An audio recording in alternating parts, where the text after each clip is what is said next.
Assalamualaikum warahmatullahi wabarakatuh. Halo, namaku Insani. Sekarang aku belajar di kelas 4. Pada kesempatan kali ini, aku akan memperkenalkan sekolahku tercinta. Saat ini, aku bersekolah di SDIT Insan Mulia yang beralamat di Jalan Raya Panisian, RT 2, RW 4, Desa Panisian, Kecamatan Maos, Kabupaten Cilacap, Jawa Tengah. Kalau kalian dari arah Sampang atau Purwokerto, silahkan ambil lurus saja dan berhenti di depan Jalan Lapangan Desa Panisian. Alasanku bersekolah di SDIT Insan Mulia adalah karena aku ingin menjadi hafiz Quran. Kami sejak kelas 1 sampai kelas 3 diwajibkan menghafalkan juz 30 dan aku di kelas 4 sampai kakak kelas 6 wajib menghafal juz 29 sebelum kami lulus. Jadi, alumni di sekolahku sudah hafal 2 juz Al-Quran. Hebat kan? Selain itu, kami juga diajarkan tentang keterampilan lain mengenai life skill. Untuk lebih jelasnya, yuk kita dengarkan penjelasan dari Ustazah Lisnuwati SPD selaku Kepala Sekolah. Assalamualaikum warahmatullahi wabarakatuh. Bersyukur kita kepada Allah Subhanahu wa Ta'ala yang telah melimpahkan nikmat iman, nikmat Islam, dan nikmat sehat. Salawat dan salam kita limpah surahkan pada Nabi Muhammad Sallallahu Alaihi Wasallam, para sahabat, para tabi'in, serta orang-orang yang istiqomah hingga yaumil akhir. Perkenalkan kami dari SDIT Insan Mulia Panisian Maos dengan segenap warga sekolah menjadi tim yang kompak dalam mewujudkan sekolah adiwiyata. Kemudian kami dari peserta didik, pendidik, tenaga kependidikan, yayasan, dan bekerja sama dengan pihak-pihak terkait, warga sekolah, lingkungan sekitar, kami berusaha mewujudkan visi misi sekolah. Visi mewujudkan generasi soleh, cerdas, kreatif, dan mandiri, serta berwawasan lingkungan. Poin berwawasan lingkungan kami menjabarkan dalam misi yang ke-6, 7, dan 8. Misi yang ke-6 mewujudkan warga sekolah yang peduli terhadap pelestarian lingkungan hidup. Yang ke-7 mewujudkan warga sekolah yang peduli terhadap upaya pencegahan pencemaran lingkungan hidup. Yang ke-8 mewujudkan warga sekolah yang peduli terhadap upaya pencegahan kerusakan lingkungan hidup.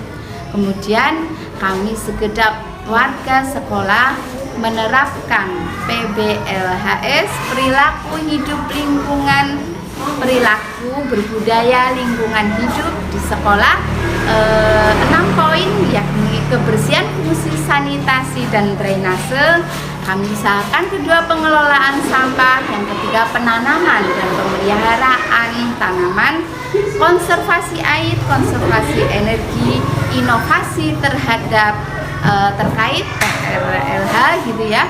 Kami mengambil poin inovasi pada mengupayakan pelestarian lingkungan hidup unsur tanah, karena kami SDIT Insan Mulia berada di lingkungan sawah dan ladang, maka kami mengelola inovasi berupa mengelola kompos dan mengolah media tanam agar bisa bermanfaat bagi lingkungan sekitar.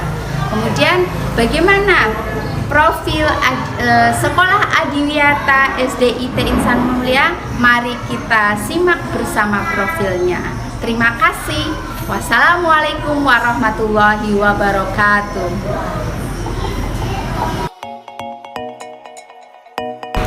Kata Ustazah, kita harus peduli dengan lingkungan di sekitar kita. Yuk kita mulai dengan konservasi air. Konservasi air atau gerakan hemat air adalah perilaku yang disengaja dengan tujuan mengurangi penggunaan air segar melalui metode, teknologi, atau perilaku sosial. Salah satu contoh gerakan hemat air adalah dengan cara penggunaan air sesuai kebutuhan dan mematikan keran jika sudah tidak perlu, seperti yang dicontohkan Kakak Jauza dari kelas 5A. Selanjutnya adalah membuat biopori. Biopori berguna untuk membantu daya serap air oleh tanah. Selain itu, biopori juga bisa diisi dengan sampah organik untuk membuat pupuk kompos. Upaya hemat air juga bisa dilakukan dengan memanfaatkan air hujan untuk keperluan lainnya, misalkan untuk menyiram tanaman. Konservasi energi.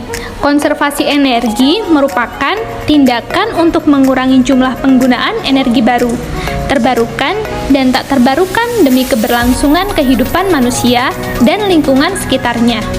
Aku dan teman-temanku di sekolah melakukan hemat energi dengan mematikan lampu kelas di siang hari dan juga mematikan kipas angin. Kata Ustadz, lebih baik buka saja jendelanya agar lebih adil. Nah, ada juga temanku yang rumahnya dekat dengan sekolah, mereka menggunakan sepeda. Seperti yang dilakukan Ahmad dari kelas 4A ini. Dengan bersepeda bisa membuat kita berolahraga. Pengolahan sampah. Pengolahan sampah dilakukan dengan prinsip 3R. Reduce, recycle, dan reuse. Kami di sekolah banyak sekali menghasilkan sampah dalam berbagai jenis.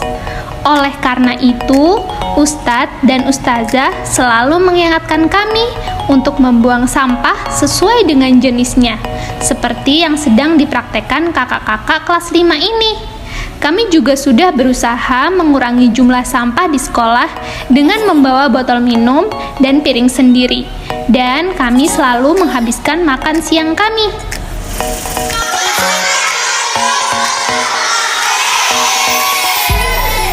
Sampah-sampah dari kelas kita kumpulkan bersama, lalu kita pilih barang mana yang masih bisa digunakan atau kita jual kepada pengepul barang bekas seperti yang sedang dilakukan Ustazah.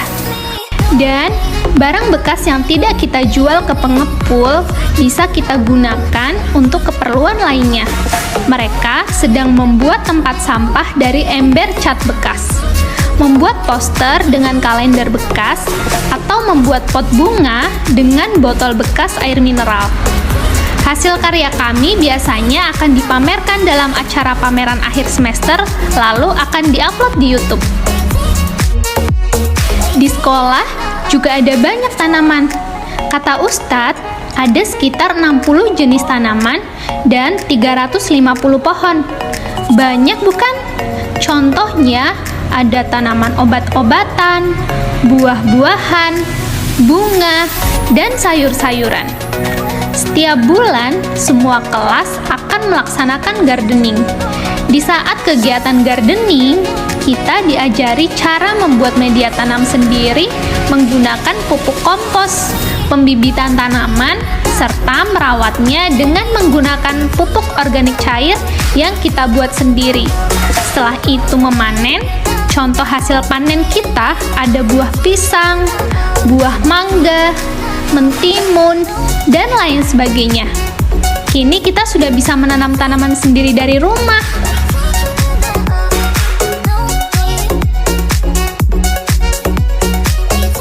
Setelah kita berkebun, jangan lupa untuk tetap menjaga kebersihan sekolah.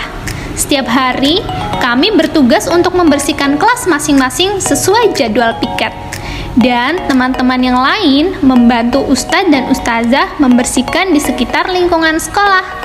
Setiap Sabtu, Ustadz dan Ustazah membersihkan lingkungan sekolah, termasuk saluran air dan kamar mandi.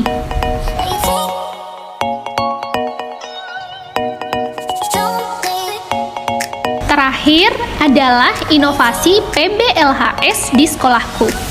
Sekolah berhasil membuat beberapa inovasi, diantaranya adalah memanfaatkan serabut kelapa untuk membuat pot tanaman, membuat lilin aromaterapi dari minyak jelantah, membuat pupuk organik cair atau POC untuk merawat tanaman, dan yang terakhir adalah mendukung pelestarian lingkungan unsur tanah dengan memanfaatkan limbah organik, pupuk organik untuk membuat media tanam yang bagus.